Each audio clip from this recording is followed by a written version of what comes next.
పిత, పుత్ర, పవిత్రాత్మనామంన ఆమెన్. Praise the Lord. ఈరోజు యేసు ప్రభు పునరుద్ధాన పండుగ. దీన్నే మనం మన భాషలో ఈస్టర్ అంటూ ఉంటాం. ఏప్రిల్ 20వ తారీఖు యేసు ప్రభు మరణించి తిరిగి లేచిన రోజు ఆదివారం నాడు. అంటే ఇది ప్రతి సంవత్సరం కూడా మారుతూ ఉంటుంది. అంటే ఒక డేటు అని ఉండదు.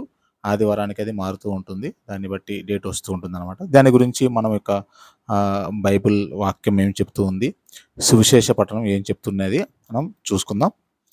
దానికంటే ముందుగా అందరికీ ఈస్టర్ శుభాకాంక్షలు. ప్రభు లేచెను, హల్లెలూయా. దీనిలో మనం చూసినట్లయితే వాక్యంలో లూకాసు వార్త 24వ అధ్యాయము 1వ వచనం నుంచి మనం ఒకసారి చూద్దామండి. 1వ వచనం నుంచి 12వ వచనం వరకు.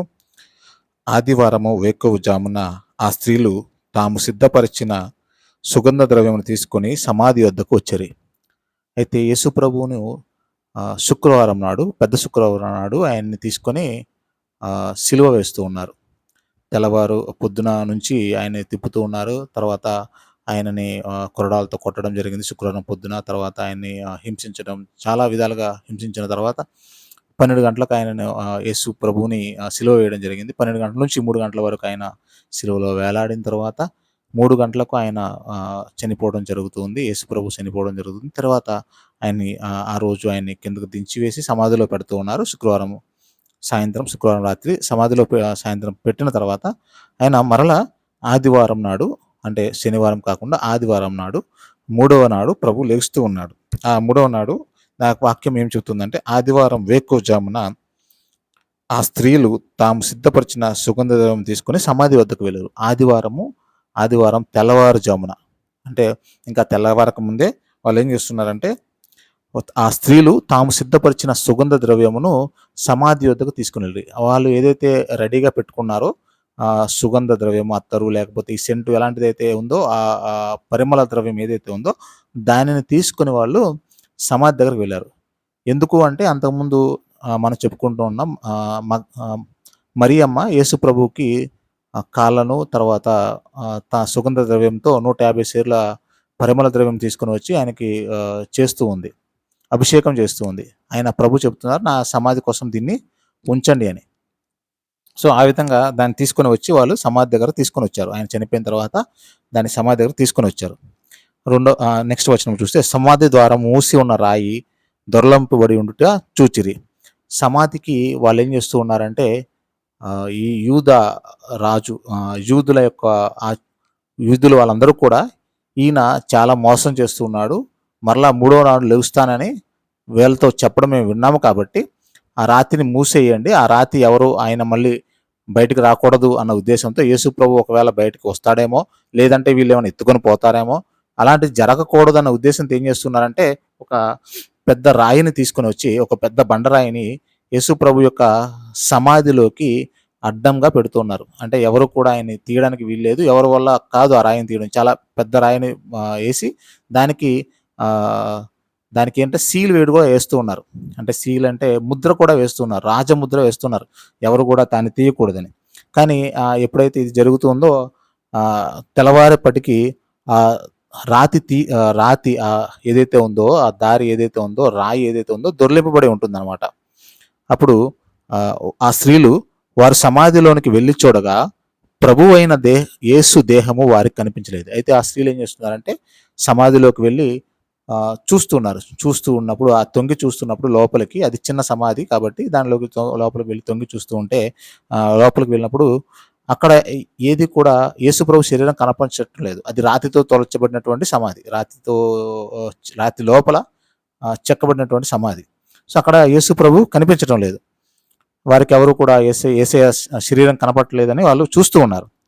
వారికి ఏమీ తోచలేదు, ఏం చేయాలి, ఎలా ఉండాలి, ఏం చేయాలి. ఇప్పుడు ఇది యేసు ప్రభు శరీరానికి మనము పరిమళ ద్రవ్యాన్ని తీసుకొని వస్తున్నాం కదా, అది ఇప్పుడు తీసుకొని వచ్చే ఇక్కడ యేసు ప్రభు శరీరం లేదు అని వాళ్ళు చూస్తున్నారు. అప్పుడు 2 పురుషులు ప్రకాశవంతమైన వస్త్రము ధరించి వారి చెంత నిలిచి ఉండిరి.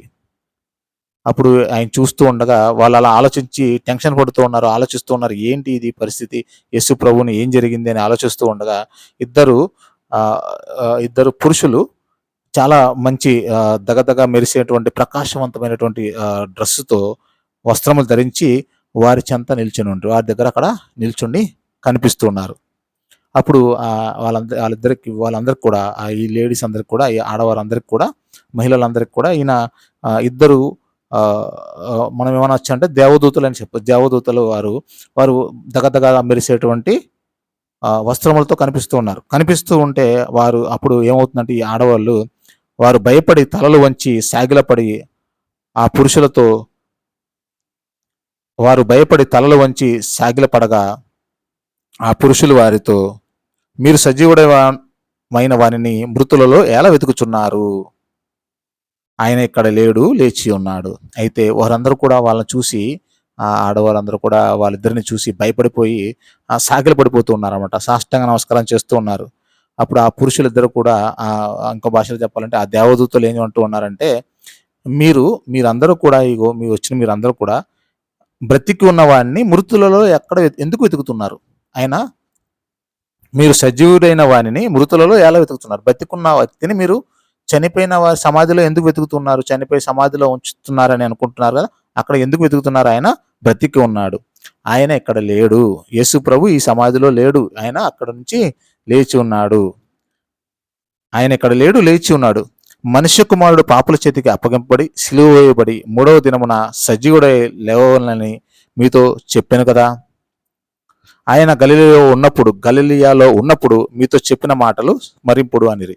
అయితే మనుష్య కుమారుడు యేసు ప్రభు పాపుల చేతికి అప్పగింపబడాలి, సిలువ వేయబడాలి, 3వ దినమున సజీవుడై లేవాలని మీతో చెప్పున్నాడు కదా. నేను సిలువ వేయబడతాను, పాపుల వల్ల నేను హింసించబడతాను, నేను చనిపోతాను, మరలా 3వ నాడు లెగుస్తానని ఆయన మీతో యేసు ప్రభు మీకు చెప్పలేదా? గలిలియాలో మీకు చెప్పారు కాబట్టి మీకు అందరికీ ఆ విషయం తెలుసు కదా అని వీళ్ళు గుర్తు చేస్తున్నారు. ఎవరు అంటే ఈ దేవదూతలు ఇద్దరు కూడా యేసు ప్రభు చెప్పిన మాటల గురించి ఈ యొక్క ఆడవారికి, ఎవరైతే యేసు ప్రభుని అనుసరించే ఆడవాళ్ళు ఉన్నారో వారికి చెప్తున్నారు అనమాట.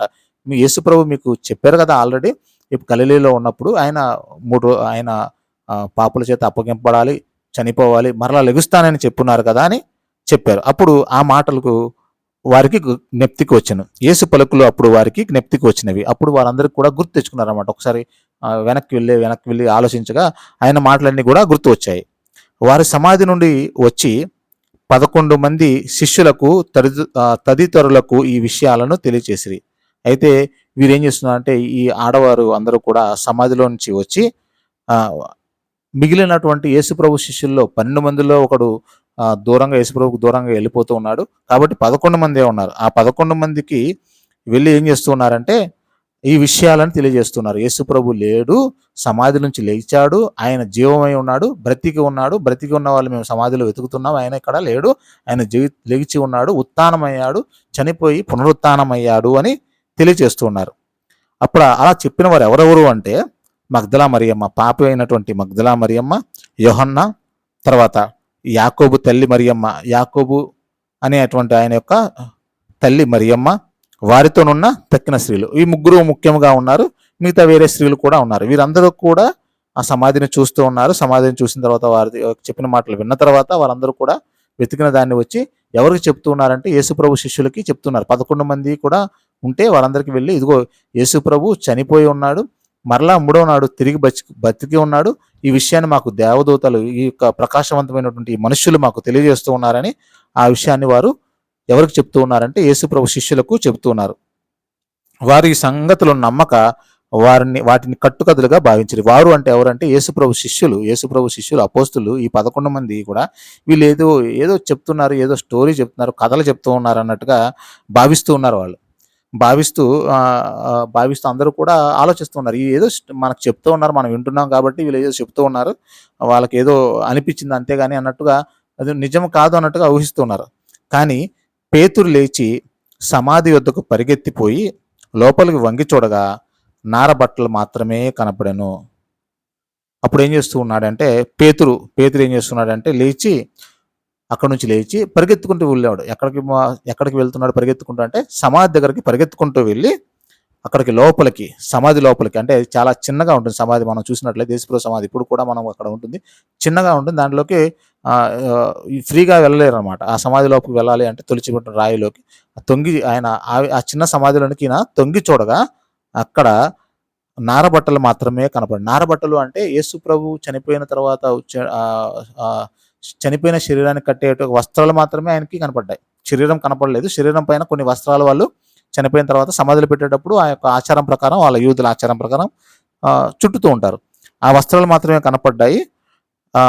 కానీ యేసు ప్రభు కనపడలేదు. ఆ విధంగా ఈ సంఘటనలకు ఆశ్చర్యపడుచు అతడు తిరిగి వెళ్ళాడు. అప్పుడు ఈయన చెప్పిందంతా కూడా ఆలోచించుకుంటూ ఆశ్చర్యపడుతూ యేసు ప్రభు తిరిగి లేచాడు అని ఆ యొక్క ఆనందంతో, ఆశ్చర్యంతో ఈయన ఎవరండి, పేతురు గారు ఆనందంతో, యేసుప్రభు శిష్యుడు పెద్ద ఆయన వెళ్తూ ఉన్నాడు అనమాట. యేసుప్రభు తిరిగి ఆయన చోటుకి వెళ్తూ ఉన్నాడు. ఈ విధంగా యేసుప్రభు యొక్క ఉత్థానాన్ని జరుగుతూ ఉందన్నమాట. ఈ విధంగా యేసుప్రభు ఉత్థానం అవడం జరుగుతుంది. అది ఆదివారం నాడు యేసుప్రభు శుక్రవారం నాడు చనిపోతూ ఉన్నారు, గుడ్ ఫ్రైడే నాడు. తర్వాత మరలా 3వ రోజు ఆయన లెగుస్తూ ఉన్నారు. ఆ పాపాన్ని జయించి మన కోసం మన శిలువ మీద మరణించి మన పాపాలకు మరణింపుగా మరలా లెగుస్తూ ఉన్నారు. మనందరినీ కూడా ఆ విధంగా ఆయనతో పాటు మనందరినీ కూడా, చనిపోయిన మనందరినీ కూడా ఆయన, మనల్ని కూడా శరీరాలతో ఆయన మరలా ఒకనాడు ఆయన లేపుతూ ఉన్నారు. పితా, పుత్ర, పవిత్రాత్మ నామమున ఆమేన్. Praise the lord.